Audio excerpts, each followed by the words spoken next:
여기저기 사연을 들어보니 제 사연도 참 만만치가 않아서 이렇게 글을 보내게 되었습니다. 그러니까 그게 한 10년 전쯤 일이었을까요? 고등학교를 막 졸업했던 저는 급히 일자리를 찾아야 했기에 큰 쇼핑몰 주차요원으로 아르바이트를 했습니다. 그때 당시 저는 할머니, 할아버지와 함께 살고 있었기에 집의 생활비를 보태야만 했거든요. 학교에서 공부를 꽤 잘했던 편이었지만 대학은 감히 생각조차 할 수 없었고 빨리 취업을 해서 할머니, 할아버지께 효도하고 싶은 생각뿐이었어요. 우리 아버지는 아주 옛날에 돌아가셨고 엄마라는 사람은 저를 할머니, 할아버지에게 맡긴 뒤로 단 한 번도 찾지 않았다고 합니다. 그 뒤 할머니, 할아버지는 정말 힘겹게 저를 키워내셨습니다. 할아버지는 여기저기 막노동을 다니셨고 할머니도 식당 설거지부터 안 해본 일이 없을 정도였어요. 저 또한 고등학교 때부터 잠깐씩 아르바이트를 해서 살림의 보탬이 되고자 했지만 아무래도 학생 신분이다 보니 큰 보탬이 되긴 힘들 수밖에 없었어요. 그런 와중에도 할머니, 할아버지는 항상 제 걱정뿐이었습니다. 일한 곳에서 돈을 받는 날이면 할머니의 손에는 항상 삼겹살이 들려 있었어요. 제가 삼겹살을 참 좋아했거든요. 그렇게 가족끼리 둘러앉아 삼겹살을 구워 먹게 되면 저는 허겁지겁 먹기 바빴는데 할머니, 할아버지께서는 김치와 된장찌개만 드실 뿐 삼겹살을 잘 드시지 않았어요. 그날도 돈을 받은 날이었던지 할머니께서 삼겹살 봉지를 들고 들어오셨고 할머니, 오늘 삼겹살 먹는 날이지? 라고 제가 신이 난 채 물었어요.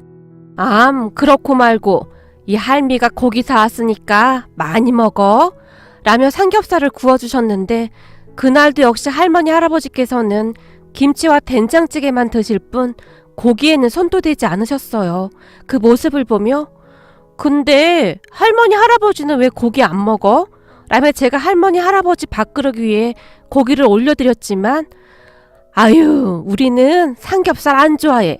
느끼한 게 먹고 나면 소화도 안 되고 힘들어. 그러니까 너나 많이 먹어. 할머니께서 밥그릇 위에 있던 삼겹살을 도로 제 밥그릇 위에 올려놔 주셨어요. 할머니, 할아버지는 항상 그러시곤 하셨는데 어리기만 했던 저는 할머니, 할아버지께서 정말로 삼겹살을 싫어하시는 줄 알 정도였으니까요. 그런데 그날 밤 제가 잠이 든 줄 알았던지 할아버지께서 조용히 말씀하셨어요.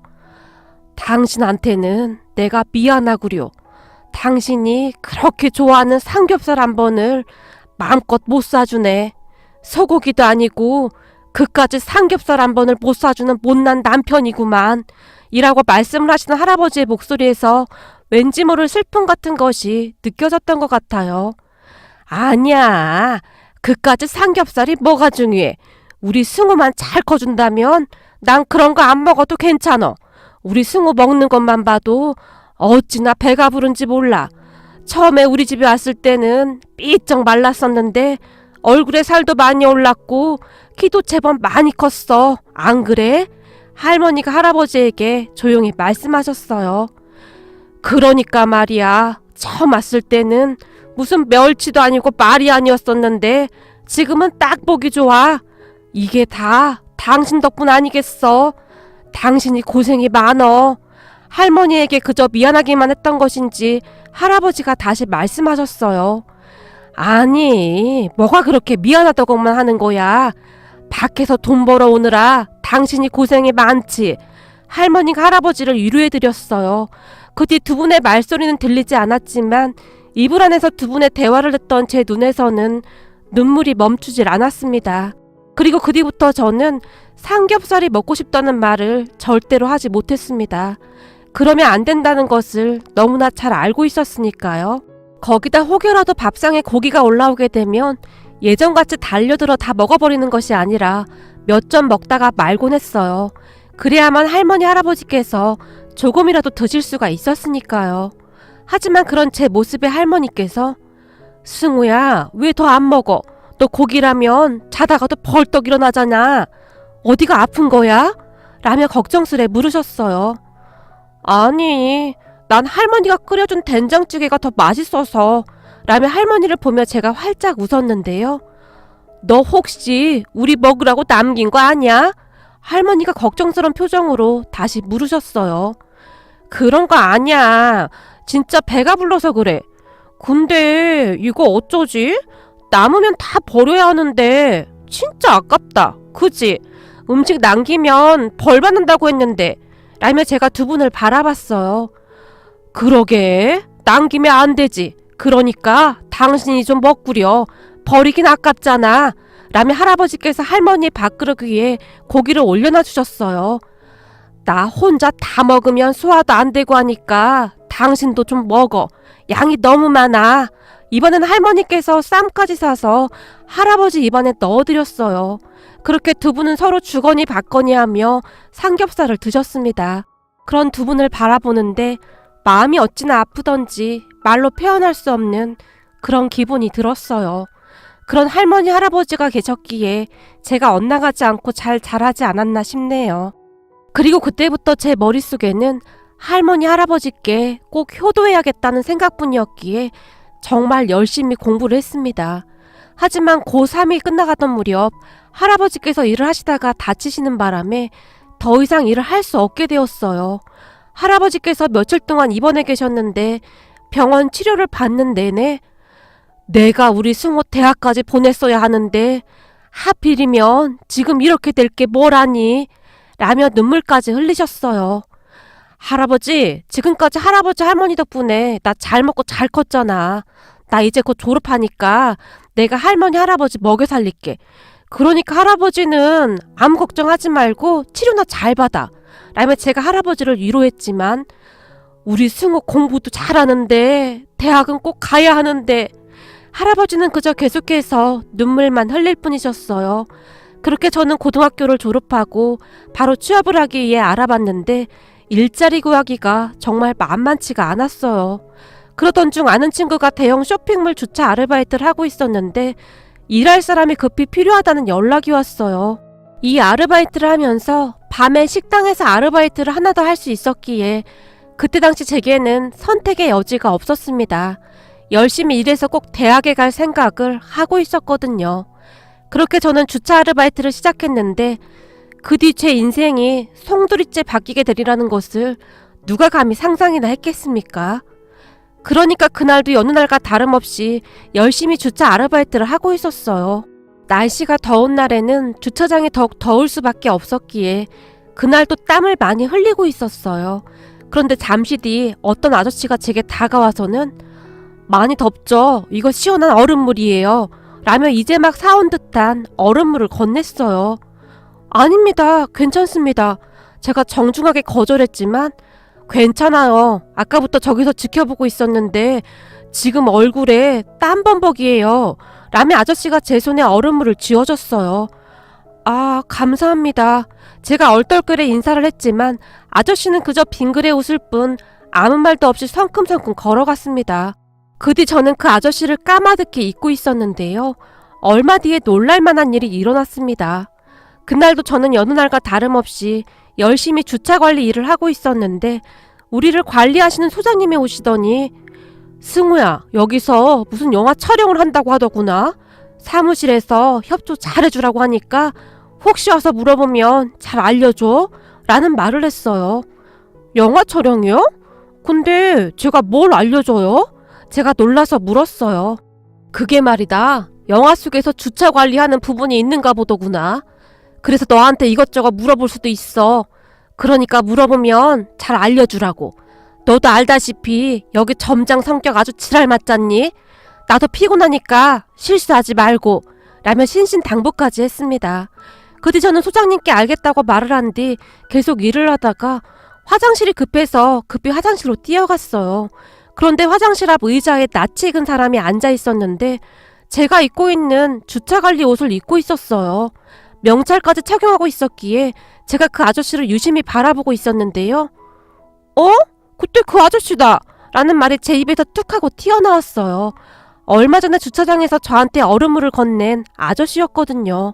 제가 그 아저씨를 기억하고 있었던 이유가 있었는데 아저씨의 머리 스타일이 정말 특이했거든요. 그렇게 제가 이게 무슨 상황인가 싶어 그 아저씨를 멍히 바라보고 있었는데요. 안녕? 이라며 아저씨가 환하게 웃으며 제게 손을 흔들었어요. 아저씨가 이 옷을 왜 입고 있는 거예요? 제가 놀라서 물었고 그게 지금 나 영화 촬영 중이거든. 그래서 그때 네가 하는 거 보고 있었던 거야. 라며 아저씨가 다시 웃었어요. 아, 그럼 아저씨 영화 배우세요? 근데 왜 혼자 계신 거예요? TV에서 보면 영화 배우 옆에 사람들이 엄청 많이 있던데요? 잠깐 화장실 온 김에 전화 좀 하느라고 라며 아저씨가 말했어요. 그때 당시 저는 영화 배우를 처음 봤었기에 근데 아저씨 유명한 사람이에요? 제가 신기한 듯이 물었어요. 나? 글쎄. 근데 너 영화 많이 안 보는구나? 나 그동안 영화 꽤 많이 찍었는데. 네, 딱히 영화 볼 시간도 없어요. TV 볼 시간도 없는걸요? 집에 가면 지쳐서 자기 바빠서요. 라며 제가 웃었는데요. 그럴 수도 있지. 근데 말이야. 아까 보니 네가 손을 이렇게 하던데 이 아저씨가 하는 거 한번 봐봐. 자연스러운 거 같니? 네가 하는 거 보면서 미리 연습을 하긴 했었거든. 라며 아저씨가 제게 이것저것 물어봤고 저도 마치 무엇에 홀린 것 마냥 아저씨에게 설명을 해주고 있었는데 아주 오래전부터 알던 사이처럼 아저씨가 편하게 느껴졌던 것 같아요. 그런데 아저씨가 대단했던 것이 그때 영화 촬영을 해야 하는 배역이 조금 특이한 배역이었는데요. 머리 스타일과 행동까지 완벽하게 하고 제가 하는 것을 따라했는데 아저씨의 눈에서 엄청난 빛이 났어요. 아저씨는 거의 모든 것을 완벽하게 하려고 했으니까요. 그 뒤에도 저는 며칠 동안 아저씨를 도와드렸고 그날도 아저씨와 함께 화장실 앞 벤치에 앉아 이것저것 이야기를 하고 있었어요. 근데 승우 나이면 지금 학교 다닐 때 아닌가? 아니면 취직을 해야 하는데 지금 아르바이트 하는 거라며 아저씨가 갑작스레 물었어요. 사실 할머니 할아버지께서 저를 키워주셨는데 할아버지께서 다치시는 바람에 저랑 할머니가 이래서 살고 있거든요. 근데 할머니도 몸이 좋지 않으셔서 일을 많이 못하세요. 그래서 제가 돈을 벌어야 해요. 대학은 돈 좀 벌어서 가려고요. 대학보다는 우리 할머니 할아버지가 더 중요하니까요. 라며 제가 활짝 웃었어요. 승우는 참 착하구나. 라며 아저씨가 제 머리를 쓰다듬어 주고 있었는데요. 그때 마침 쇼핑몰 관계자가 지나가다가 우리를 보게 되었는데 직급이 꽤 높아 보이던 관리자가 옆에 있던 직원에게 야! 아무리 주차하는 직원이라고 해도 그렇지 소장한테 잘 좀 뽑으라고 해라. 머리 스타일이 저게 뭐냐? 딱 봐도 뭔가 덜 떨어져 보이는구만. 무슨 바가지 씌우는 것도 아니고 호섭이 머리가 뭐야? 우리가 다 들을 수 있도록 큰 목소리로 말했어요. 네, 알겠습니다. 제가 용역업체 소장한테 계속 말을 하긴 하는데 주차 관리하는 일이 쉬운 일이 아니다 보니 사람 뽑기가 힘들다고 합니다.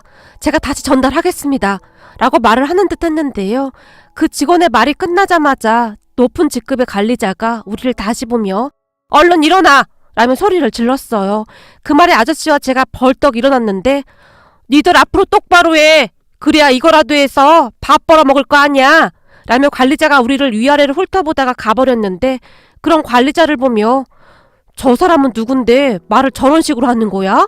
아저씨가 제게 물었어요.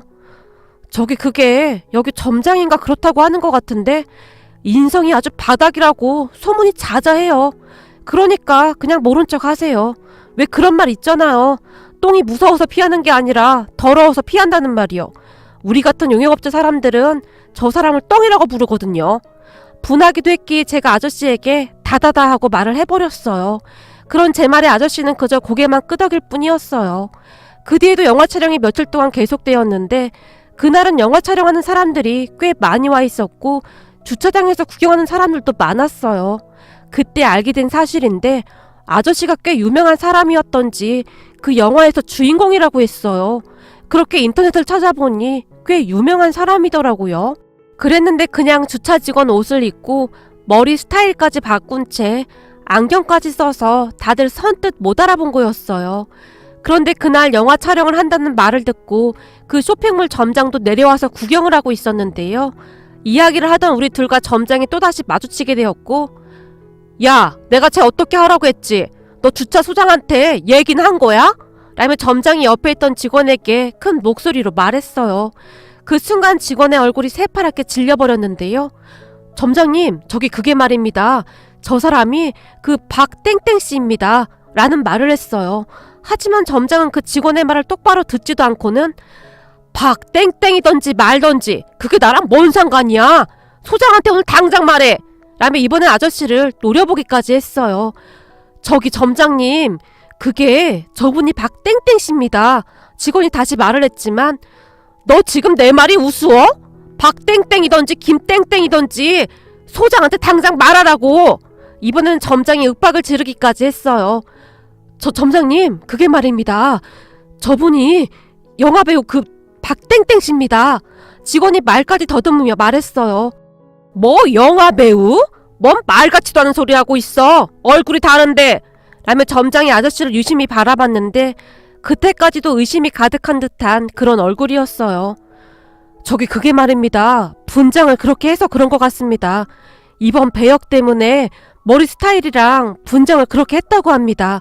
라며 직원이 안절부절 못한 채 말을 했고 직원의 말에 점장이란 사람이 아저씨 코앞까지 와서는 당신이 진짜 영화배우 박땡땡이야? 라고 물었어요. 아, 네, 제가 박땡땡입니다. 라며 아저씨가 점장의 얼굴을 뚫어지라 바라봤어요. 그리고 그 순간 점장의 눈빛이 바뀌었는데요. 어허, 자세히 보니 맞네, 맞아! 라며 호들갑을 떨어대더니 안녕하세요, 제가 여기 점장입니다. 라며 갑작스레 아저씨에게 악수를 청했어요. 아, 네. 그런 점장의 인사에 아저씨가 떨떠름한 표정으로 악수를 했지만 아저씨의 표정이 영 좋아 보이지가 않았어요. 이미 점장의 인성이 바닥인 걸 알았으니 좋아할 리가 없었겠죠. 그 뒤 아저씨는 며칠 동안 바쁘게 촬영을 했고 제게 이것저것 많이 물어봤었기에 제가 많이 알려줬어요. 그러는 동안 아저씨와 저는 더욱 친해지게 되었어요. 사람들이 아저씨에게 사인도 받고 하는 것을 보니 신기하기도 했고 아저씨가 대단해 보이기도 했어요. 하지만 한편으로는 앞으로 아저씨와 만나기는 힘들겠구나 라는 생각을 하며 안타까운 마음도 들었습니다. 사실 그동안 살면서 제게 그토록 따뜻하게 대해준 사람이 별로 없었기에 아무래도 정이 많이 들었던 것 같아요. 그런데 그런 아저씨와 저의 인연은 그 뒤에도 계속되었습니다. 영화 촬영이 끝난 어느 날 모르는 번호로 전화가 걸려와서 전화를 받았는데요. 승우야, 잘 지내고 있니? 누구세요? 라고 제가 물었어요. 나야 임마. 너한테 일 배우던 아저씨. 라며 아저씨가 반가운 듯이 말했어요. 어? 아저씨? 제가 놀란 채 물었는데요. 그래 임마. 너 오늘 시간 괜찮니? 원래 오늘 휴무잖아. 네, 시간은 괜찮은데 왜요? 그럼 잠깐만 아저씨 좀 만나줘라. 갑작스레 아저씨가 말했어요. 지금이요? 영화 촬영 끝난 거 아니에요?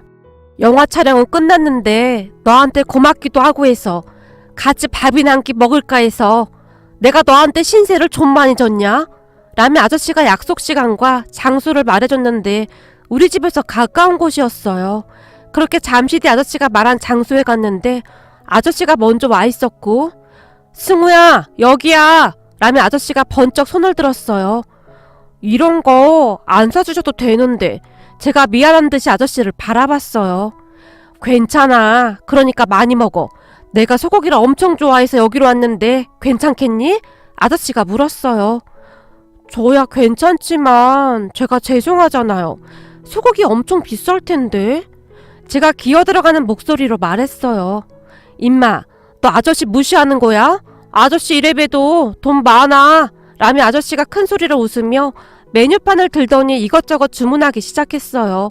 그 뒤 제가 소고기를 보며 멍이 바라보고만 있었는데요. 소고기가 불판에 올려지면서 고소한 고기 냄새가 진동을 했는데 그 순간 할머니 할아버지 얼굴이 눈앞에 아른거리면서 마음이 아파왔거든요. 그런데 그런 제 마음을 알기라도 했던 것인지 아저씨가 왜 할머니 할아버지 생각나서 그래? 라고 제게 물었고 그 말에 저도 모르게 고개를 끄덕였어요. 괜찮아. 내가 할머니 할아버지 드실 고기는 따로 포장해두라고 주문해놨어. 그러니까 많이 먹어. 라며 아저씨가 기특하다는 듯이 제 머리를 쓰다듬어 줬어요. 그렇게 저는 고기를 먹기 시작했는데 그때 먹었던 고기 이름이 꽃등심이라는 고기였는데요. 세상에 태어나서 그렇게 맛있는 고기는 처음 먹어본 듯 했어요.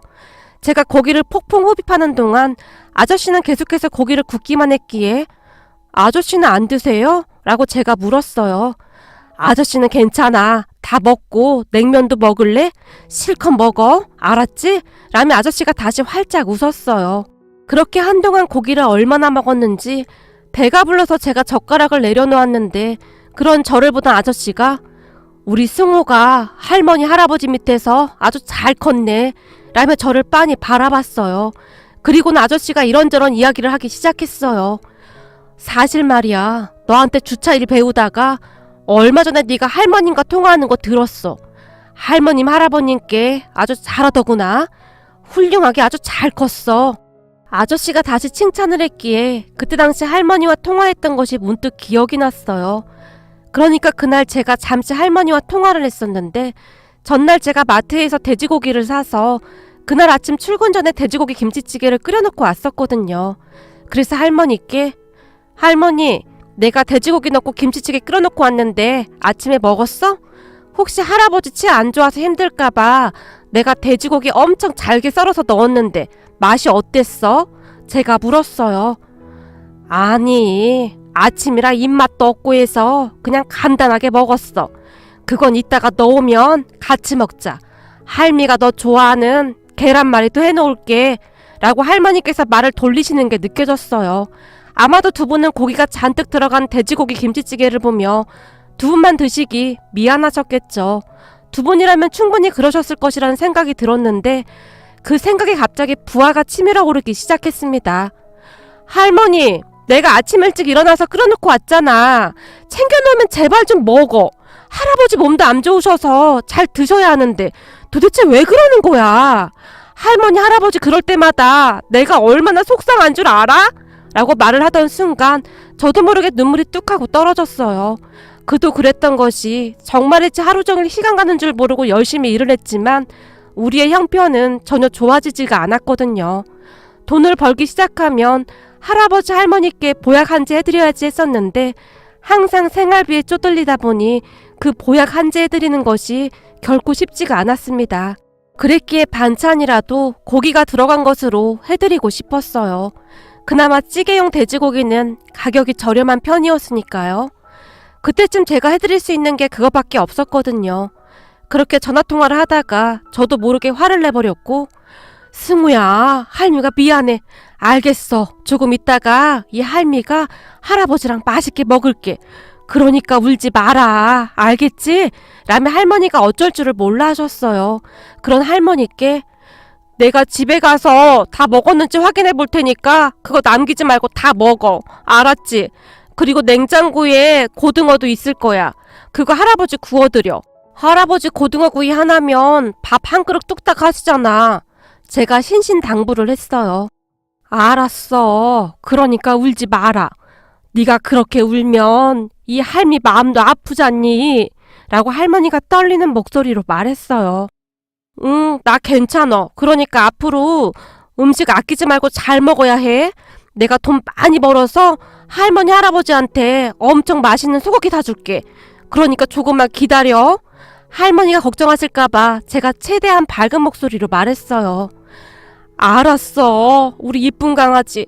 근데 이 할미는 소고기 그런 거 안 먹고 싶다. 그냥 우리 강아지랑 된장찌개에다 밥만 먹어도 좋아. 그러니까 너무 힘들게 일하지 마라. 알았어. 나도 할머니가 끓여준 된장찌개가 세상에서 제일 맛있어. 오늘 일찍 들어갈 테니까 나 된장찌개 끓여줘. 라고 제가 할머니께 어리광을 부리며 말했는데요. 아마도 그날 아저씨가 제 통화 내용을 들었던 모양입니다. 아저씨의 말을 듣던 제가 그날 다 들으신 거예요? 라고 물었는데요. 미안하다. 내가 들으려고 했던 건 아닌데 어쩌다 보니 들렸어. 라며 아저씨가 제 눈치를 봤어요. 아니에요. 괜찮아요. 근데 그래서 오늘 저한테 소고기 사주시는 거예요? 제가 아저씨에게 다시 물었는데요. 그런 것도 있고 그리고 너한테 꼭 해줄 이야기도 있고 해서 말이야. 저한테요? 무슨 얘기요? 라며 제가 아저씨를 빤히 바라봤는데 아저씨가 그동안 살아온 이야기를 조용히 말하기 시작했어요. 사실은 아저씨도 너처럼 힘들게 살았었거든. 전에 안 해본 아르바이트가 없어. 그러면서 연기 연습을 게을리하지 않았다.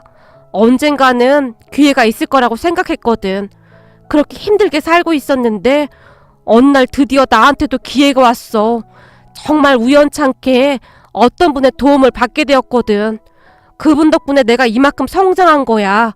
그래서 말인데 나도 너한테 도움을 좀 주고 싶구나. 그때 날 도와준 그분이 지금은 돌아가시고 안 계시지만 내게 항상 그랬거든. 나한테 고마우면 너도 앞으로 누군가에게 꼭 도움이 되는 사람이 되라고 말이야. 그래서 나도 너한테 도움을 주고 싶구나. 라며 아저씨가 저를 빤히 바라봤어요. 저한테요? 근데 왜 하필 저한테 그러시는 거예요? 제가 놀라서 물었는데요. 왜냐하면 너도 나처럼 성공하게 되면 누군가를 도와줄 사람처럼 보이거든. 그러니까 이렇게 생각하면 간단해. 우린 지금 게임을 하고 있는 거야. 일종의 릴레이 게임인 거지. 내가 널 후원해서 네가 잘 되게 되면 너도 나중에 도움이 필요한 누군가를 후원해주면 되는 거야. 어때? 라며 아저씨가 활짝 웃었어요. 제가 그럴 수 있을까요? 전 그냥 평범하고 많이 부족한 사람인데요. 아저씨의 말에 마음이 설레기도 했지만 걱정이 되었기에 제가 다시 물었어요. 물론이지. 지금 할머님, 할아버님을 생각하는 승우의 그 따뜻한 마음을 항상 잊지 않으면 돼. 넌 충분히 잘 해낼 거야. 라며 아저씨가 제 머리를 쓰다듬어 주셨어요. 그렇게 한동안 이야기를 하다가 음식점을 나왔는데 아저씨가 미리 준비된 한우 세트를 제 손에 쥐어주며 그때 들으니 할아버님 치아가 안 좋으시다고 하더구나. 내가 가장 연한 부위로 포장해달라고 했다. 가서 구워드려.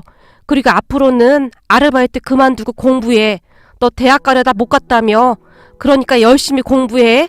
아까도 말했듯이 모든 지원은 아저씨가 할 테니까. 라며 아저씨가 다시 당부를 했고 너무 갑작스러워서 뭘 어떻게 해야 할지 모르겠어요.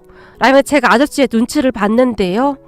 너 아저씨 말 잘 들어. 아저씨가 시간 날 때마다 너한테 전화해서 잔소리할 거니까 공부를 열심히 해야 해. 알았지? 그리고 앞으로는 삼촌이라고 불러.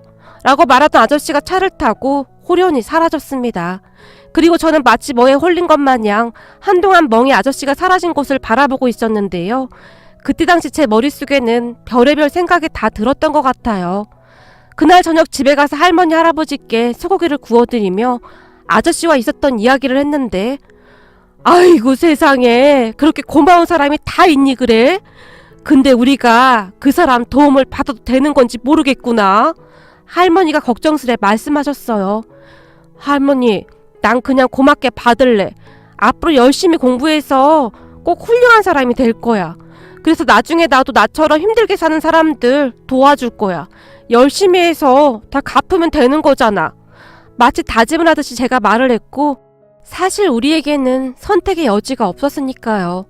그때 전 아저씨의 도움으로 정말 열심히 공부를 했고 자주는 아니었지만 아저씨가 가끔 우리 집에 와서 할머니 할아버지께 인사도 드렸어요. 제가 지금도 잊혀지지가 않는 것이 우리 할머니 할아버지께서 치아가 많이 안 좋으셔서 항상 걱정이었는데요. 아저씨가 두 분을 모시고 가서 치아 치료까지 해드렸어요. 아저씨에게 항상 감사한 마음이 가득했지만 아마도 그때가 제일 감사했던 것 같습니다. 그때 할머니 할아버지께서 음식도 잘 드시고 건강이 많이 좋아지셨거든요. 그렇게 열심히 공부한 덕에 저는 공기업에 입사를 했습니다. 그때까지 아저씨의 후원은 계속되었고 취업을 한 어느 날 제가 선물을 사서 아저씨를 찾아갔어요. 삼촌, 내 첫 월급으로 산 선물이에요. 제가 떨리는 손으로 선물을 내밀었어요. 우리 승호가 벌써 이렇게 컸구나. 그동안 수고했다. 역시 내 눈이 틀리지가 않았어. 이 삼촌은 네가 해낼 줄 알았다. 이제부터는 네 게임이 시작되는 거야. 도움이 필요한 사람에게 손을 내밀어 주렴. 삼촌이 감격스러운 표정으로 제 손을 꼭 잡아줬어요.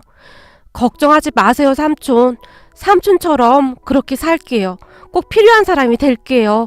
라며 제가 눈물을 글썽였는데 그동안의 일들이 주마등처럼 제 머릿속을 스치고 지나갔습니다. 그리고 그 뒤 저는 제 도움이 필요한 사람들에게 도움이 되고자 노력하며 살고 있습니다. 제가 받은 만큼, 아니죠. 그보다 더 많이 사회에 돌려줘야 함을 너무나 잘 알고 있으니까요. 거기다 우리 할아버지께서도 요즘은 많이 건강해지셔서 운동도 열심히 하시고 제가 두 분을 모시고 여행도 다니고 있는데 두 분이 어찌나 좋아하시는지 모른답니다. 오늘도 우리 할머니께서는 승우야, 뭐 먹고 싶은 거 있어? 할미가 우리 승우 좋아하는 거 다 해놓을게. 라며 제게 전화를 하셨는데 오늘은 돼지고기 숭숭 썰어놓은 김치찌개 한번 먹어볼까? 돼지고기는 무조건 많이 들어가야 해. 알았지? 제가 할머니께 신신당부까지 하면서 말했어요. 넌 돼지고기가 질리지도 않아? 삼겹살도 그렇게 많이 먹으면서. 아니, 난 먹어도 맛있어. 제가 활짝 웃으며 말했는데 아마도 그 힘든 시절 제게 삼겹살 한 조각이라도 더 먹이려고 애를 쓰시던 할머니 할아버지의 모습이 잊혀지지가 않아서 더욱 그랬던 것 같습니다. 삼겹살은 할머니 할아버지의 사랑이었으니까요.